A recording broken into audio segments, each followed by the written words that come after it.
नूर यार, तुमने देखा आजकल इन सेलिब्रिटीज को? जब तक सेहत रहती है ग्लैमर और चकाचौंध में खोई रहती हैं, और जैसे ही कोई बड़ी बीमारी या मुसीबत आती है तो अचानक नमाज और कुरान याद आ जाता है। ये सब बस दिखाने के लिए होता है क्या? मुझे तो बड़ा अजीब लगता है जब लोग मुसीबत में अल्लाह को याद करते हैं और बाकी वक्त भूल जाते हैं।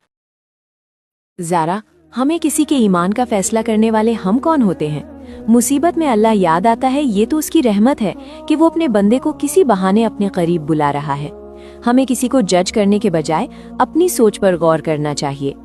अक्सर हम दूसरों की गलतियों पर उंगली उठाने में इतने मसरूफ हो जाते हैं कि भूल जाते हैं कि हम खुद भी गुनाहों का पुतला हैं। इस्लाम हमें सिखाता है कि गुनाह को बुरा समझो, गुनहगार को नीचा मत दिखाओ। अगर कोई अपनी तकलीफ में अल्लाह की तरफ लौट रहा है तो ये उसके और अल्लाह के दरमियान का मामला है। हमें नहीं पता कि अल्लाह को उसकी कौन सी अदा पसंद आ जाए और वो उसे बख्श दे।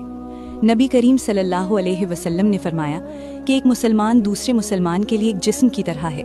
अगर जिस्म के एक हिस्से में तकलीफ हो तो पूरा जिस्म बेचैन हो जाता है।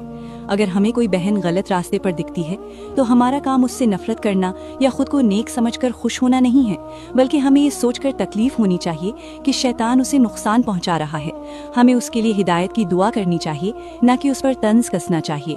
तकब्बुर यानी घमंड सबसे बड़ा गुनाह है, और ये सोचना कि मैं उससे बेहतर हूँ इंसान को बर्बादी की तरफ ले जाता है। हमें खुद नहीं पता कि हमारा खात्मा किस हाल में होगा, इसलिए दूसरों के जन्नत या जहन्नुम का फैसला करने के बजाय अपने आमाल की फिक्र करें। तुमने सच कहा नूर, मैं खुद को बेहतर समझकर अनजाने में तकब्बुर कर रही थी। हकीकत तो ये है कि हम सब अल्लाह की रहमत के मोहताज हैं। पता नहीं मेरा अपना क्या अंजाम होगा। हमें बस दुआ करनी चाहिए कि अल्लाह हम सबको और पूरी उम्मत को हिदायत दे और सही रास्ते पर रखे। अगर आपको ये बात सही लगी तो कमेंट्स में आमीन जरूर लिखें और दूसरों को जज करना छोड़ें।